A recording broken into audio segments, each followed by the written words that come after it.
Hey, I'm John Reams.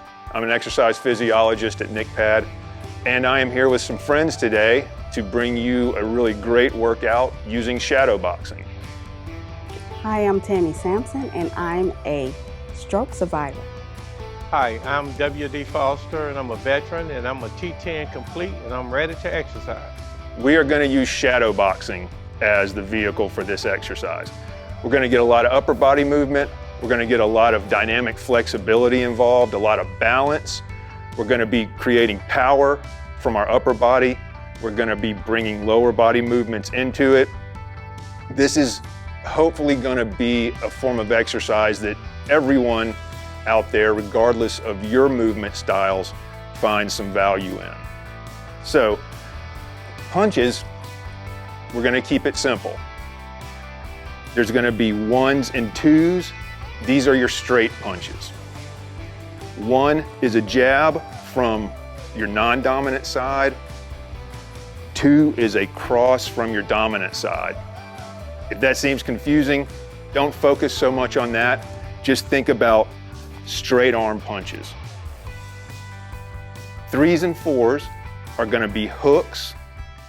So just like it sounds, we're going to keep a hook shape at our elbow, and we're going to think about trying to land that punch high.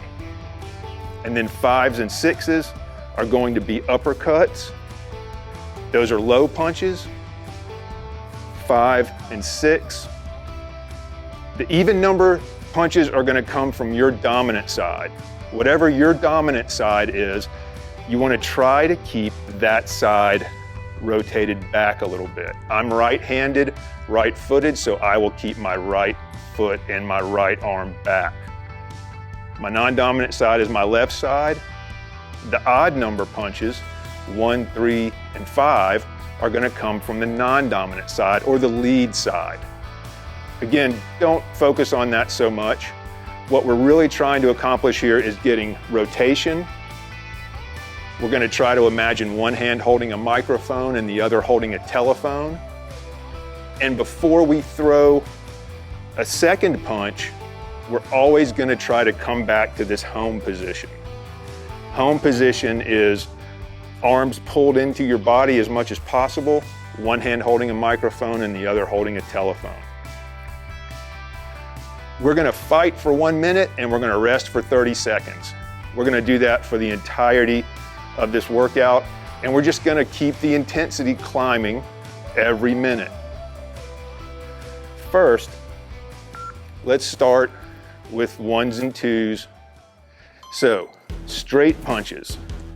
We're not trying to go fast yet. This is our warm-up.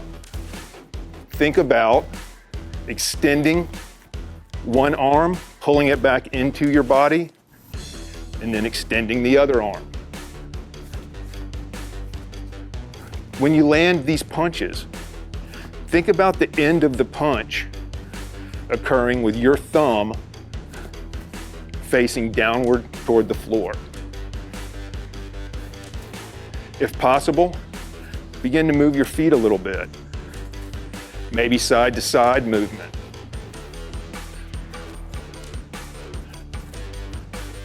Try to get loose with these punches. We've got about 10 seconds left in this round. Not trying to push the pace yet, just trying to get our bodies accustomed to these movements. Almost there, and rest. Let's do the same thing with hooks. So remember, hooks, 3 and 4, are a bent arm and they land high. Think about the idea that if your arm is bent, you're going to have to move toward your target to land that punch. So, 3 is from your non-dominant side or your lead side. 4 is your knockout punch. Let's try these. 3 and 4. 3 and 4. Or hook, hook, hook, hook. Not trying to go fast. Just trying to engage in the difference in these movements as opposed to the ones and twos. If you have it, start to move your feet a little bit if you feel comfortable. Something else to think about now could be starting to lean into the punch a little bit. Move toward your target. Got about 15 seconds left in this round. Keep focusing on rotating behind your punch. And we're resting. 30 seconds. Last 2 punches, uppercuts. 5 from your non-dominant side or the lead side, 6 from your dominant side or the back side, whatever makes more sense. Again, these are close punches, so our arms aren't going to get out away from our body. Make that fist, thumb out. Here we go, 5 and 6, 5 and 6. And again, try to get loose as we go through this minute. It's not so much about correct punching as it is trying to get as much movement into the practice as possible. Maybe here, after you throw 2 uppercuts, think about slipping to one side, ducking under an imaginary clothesline, and coming back up on the other side of that clothesline. And again, just trying to get loose with these punches. About 10 seconds left with this round. Trying to get loose with the punches and rest. Okay. So, let's ramp this effort up a little bit. Yo, are you good? All right, You okay? let's go. All right. Yeah, are you okay? You good? Okay, so this time, let's try to include a little more movement. Let's throw 3 punches. Doesn't matter which 3 you throw. I'm gonna do a 1, 2, 3, a jab, cross, hook.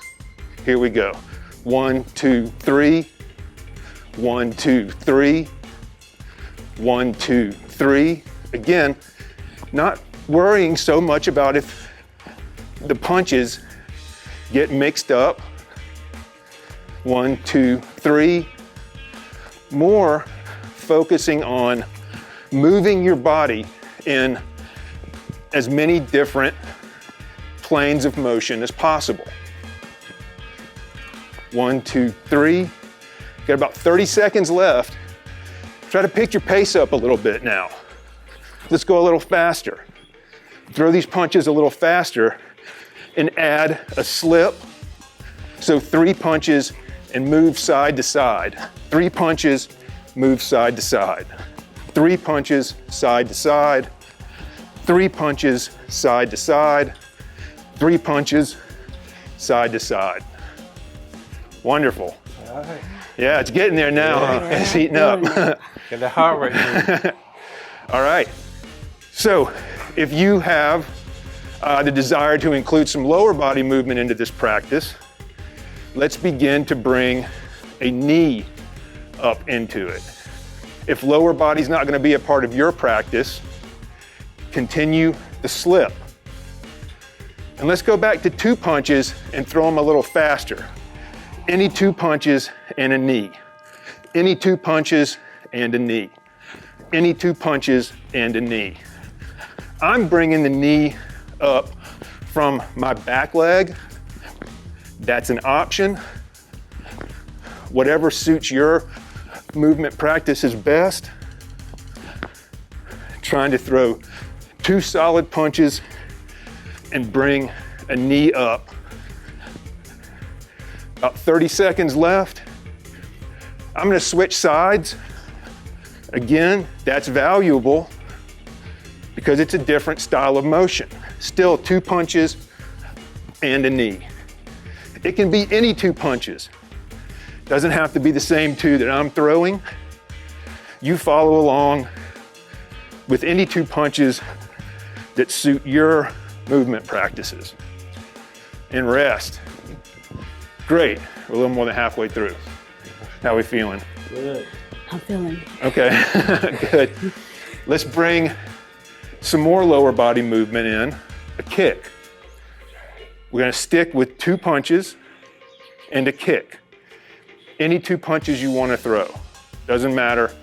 It can be 1s and 2s, 3s and 4s, 5s and 6, anything you want. We ready? Here we go. 2 punches and a kick, 2 punches and a kick. When we kick, I'm kicking from my lead leg or my front leg so that I can lean back into the opposite side and think about pushing the target away from me.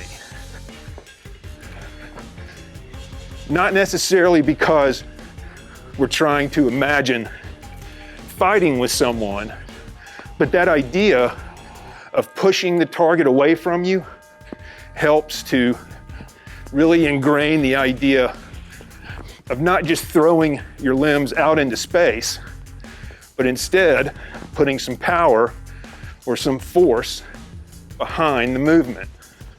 So 2 punches and a kick. 2 punches and a kick. Excellent, let's rest. Everybody okay? All right. Yeah? So this is that ladder idea. We're climbing this ladder in a little more intensity every time we get into these 1-minute rounds. Try to exhale when you punch. Okay? Make the fist. Let's go to 3 punches and either a knee or a kick or a slip.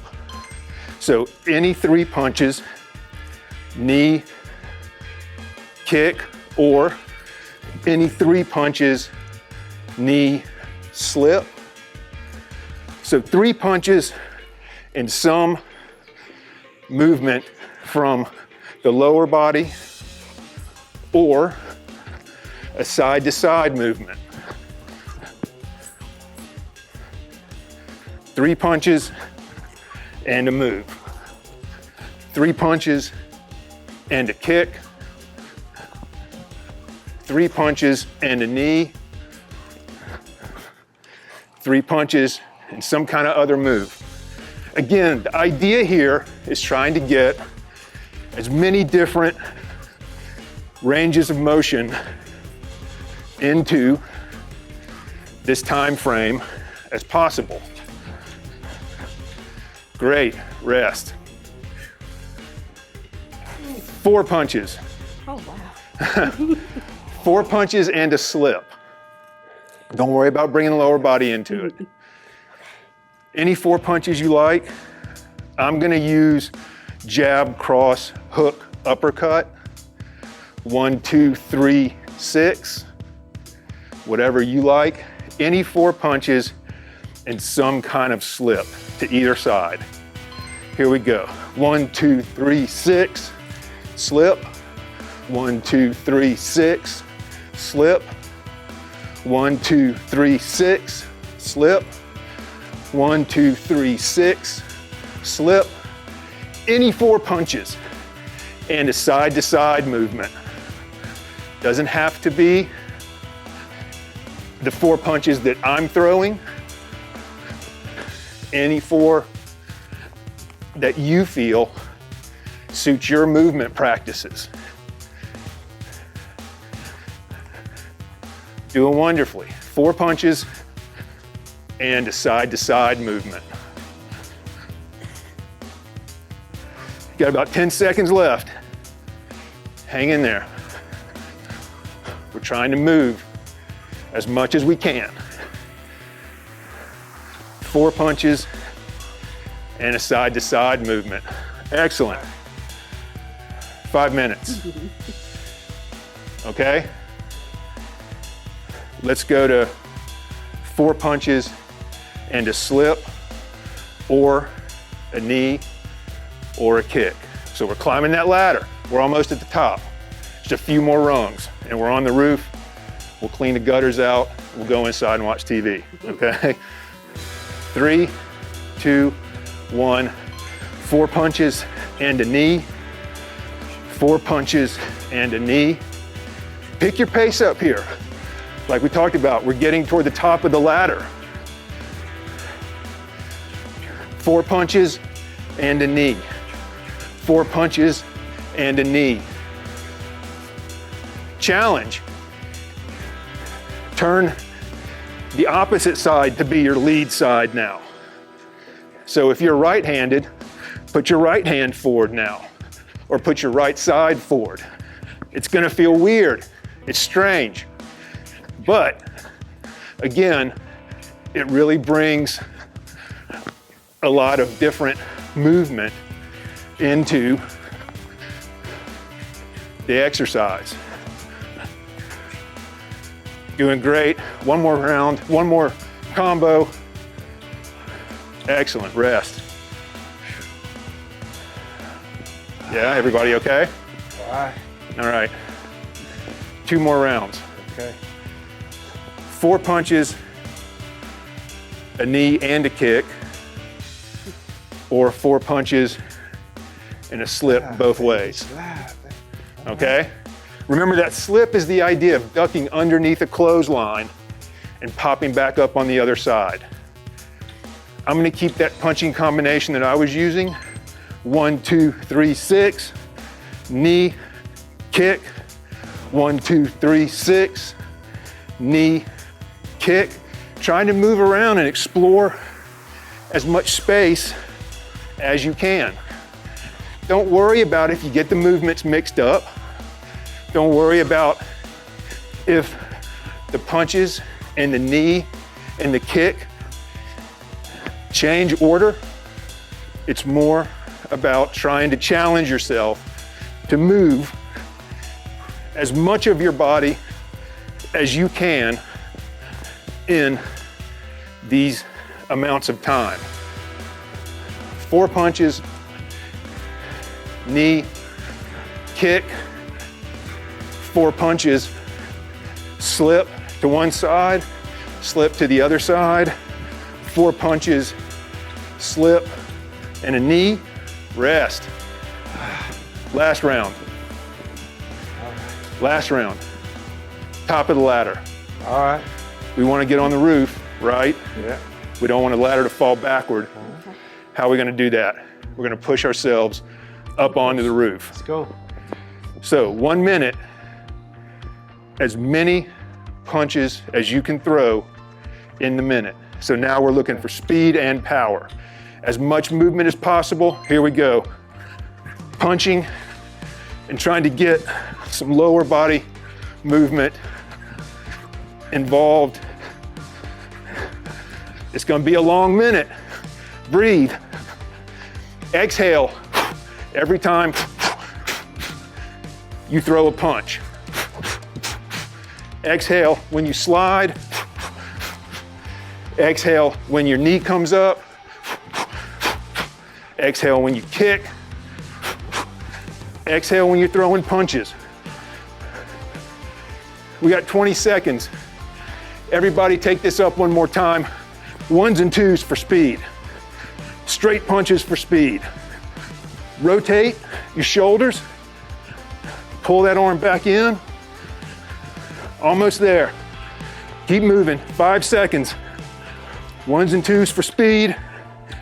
And rest. There's your boxing workout. Shadow boxing. No equipment required. Wonderful cardiovascular exercise. Wonderful for balance. Wonderful for flexibility. Thoughts? Concerns? Man, great. Great work. Great way. Good, everybody okay? Yeah? Yeah. Try to keep breathing in through your nose, Good for cardio. out through your mouth. And actually it's good for some of the movements for my Yes. You have to protect my yourself one day. infected side. Yeah, true. And so that's a great point to bring up, that it's not necessarily about learning to throw punches.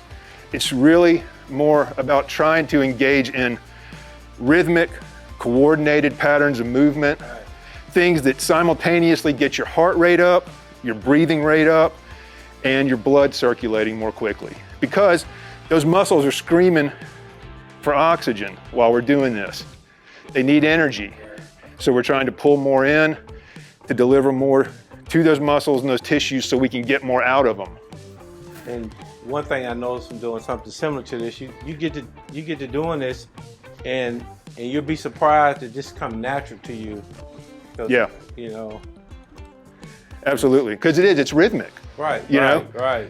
But there's also cognitive, there's problem solving involved, because we're trying to think about, okay, how many punches and then another move, or how many punches and what are the different punches? And honestly, coming from a stroke survivor, that does play a part before it's trying to keep that rhythm and keep coordinating. Yeah. But it also helps with the different movements.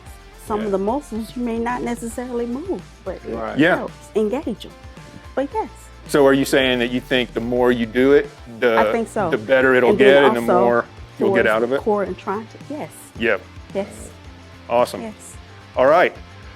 If you found anything in this video meaningful to you, please leave a comment, share it with anyone that you think may find it useful, and please subscribe to the channel.